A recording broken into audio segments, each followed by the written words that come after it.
Ginaganapan ko lang na natural, tsaka inagapan ko na mautal. Nilawan sinugal, ginapang minahal. Katagalan natutunan ko rin tumagal, tsaka alam ko naman na inaabangan na sana tabangan yung papakawalan para di naabangan. Kaso nga lapalapad naman ang alabang kinalakihan na galingan ng galingan, kaya nakasanayan ko makabuo na madiin. Di ko na malayo na malayo na malayo na palain, narating matay ako na pailing. Mga naniwala di ko pwede biguin, di ko pwede pakitaan na bitin. Mga tinga na kalang busugin ko pa din kahit kabisado na kalitiin. Alam ko na may mata na nagbabantay kung paano ako sasablay, matyagang nag-aantay kung kailan ako tatamlay at lalaylay. Yung mga laway na makita ako na mahina, umay na manirang alay na manghila, kasi nga walang pinakitang hindi pa matay.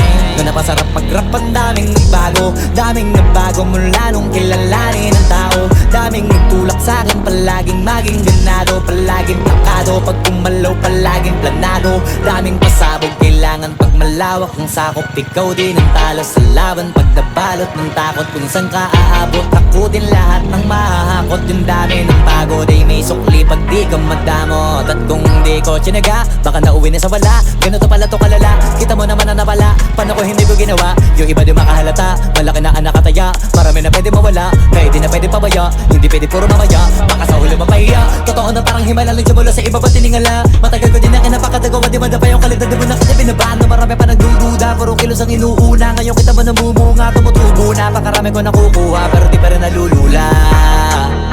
Tas sa ugali wala pa rin binago, tao pa rin pag umaharap sa tao. Pero pag usapang rap pa, iba ako. Literal na may bago kong naabangan sa tuwing may ilalabas na bago. Yan ang ginawang pambawi sa nakikinig palagi, para masalo sila ganahan na yung mga bago ko hanapin. Yung iba naman nababawan, pero di na para atupagin. Di kasi nila maunawaan na yung bulsa ko pinapalalim.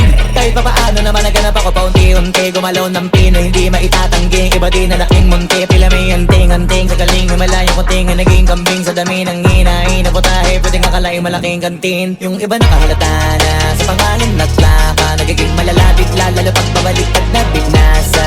Pag gumagawa, ginagawa, magagawa, maiba lang ang lasa. Para maipakita ko din na din ako gumagawa na basta-basta. Ngayon lalo pang nananabik, kasi meron ang bumabalik. Gagawin ko pa rin ang gagawin. Ngayon saan pa kaya ko neto dadalhin? Subok na yung lagi niyong sinusubok nun. Yung mga nanubok, yung ilong umusok, tsaka kumulutong bong. Ito na ngayon yung mga sinabihin yung gonggong. Sa tuktok na kami tumutungtong, ito yung hindi niya matutunton. Tsaka randam nyo na rin pataas, kamay ng pataas kada labas, kahit hindi madalas, palakas pa rin ang palakas. Sa amin na tong palabas, mabanas kaya nang mabanas. Pagkausap ang Pinas, pasok kami dyan, hindi na mapapalabas. Huwag ka na magtaka ba't nangyari at papano, kasi kitang-kita nyo naman malinaw pa sa klaro. Sarili na lang ang tinatalo, oo wala nang iba halata, kasi nga nung yung uso na iba, o diba yung iba na bura.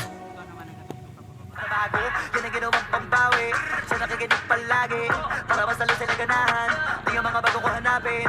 Yung iba naman nababawan, pero di na para atupagin. Di kasi nila maunawaan na yung bulsa ko pinapalalim.